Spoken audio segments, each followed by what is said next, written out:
Sir मबाट हिजो ठुलो गल्ती भयो।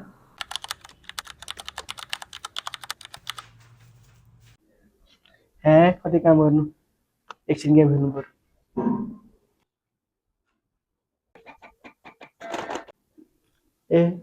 कसले प्रिन्ट दियो? मैले त होइन। मेरो पनि होइन। खै हेरौँ न त कसले पठाएछ प्रिन्ट।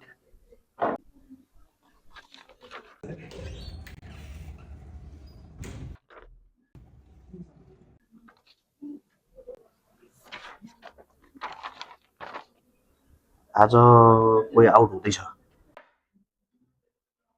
को जान्छ सर? मै त आउट हुने होला नि।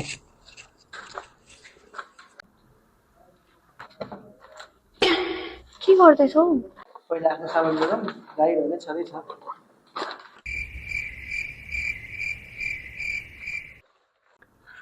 अफिसबाट जाँदा त्यो फ्रिजमा भएको बासी खानाहरू पनि लर फालिदिनुहोस्। सर यो नोटिस पहिले पुरा गर्नुपर्छ नि। हाम्रो त जागिरै जाला जस्तो भयो त। अब लन्च टाइममा यो खानु पर्ला।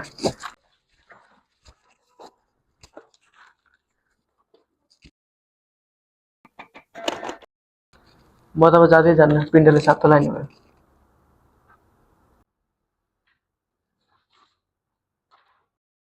झुट त कति दिन लुक्ला र। आऊ न, तिमीले के झुटो बोल्नु त्यस्तो? झुटो? मैले किन झुटो बोल्ने हो र?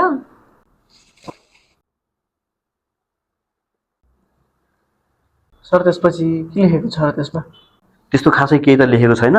तपाईँहरू आफ्नो काममै फोकस गर्नु होला। प्रवेश किन टोलाइरहेको छौ तिमी? जागिर त बचिसक्यो त तिम्रो। जागिर त बच्चे नै भएको न। यो प्रिन्टरमा कुन बेला कुन नोटिस आउँदा पत्तै भएन। तेरिका ओभर थिङ्कर, आफ्नो काम गर फुलफुल।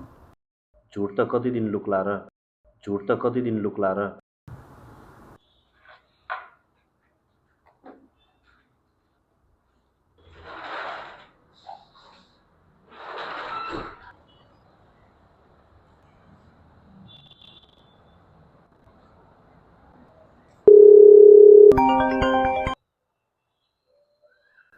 हेलो हेलो मम्मी, सुन्छु न।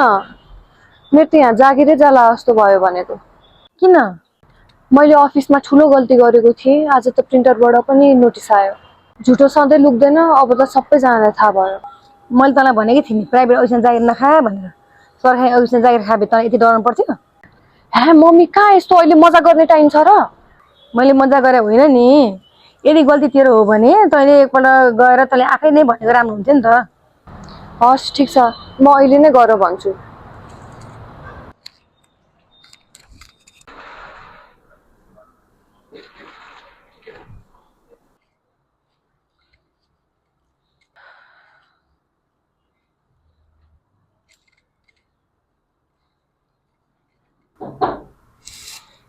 आउन सक्नुहुन्छ।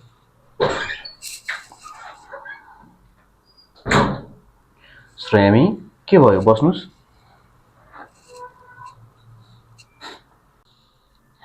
सर मबाट हिजो ठुलो गल्ती भयो। गल्ती?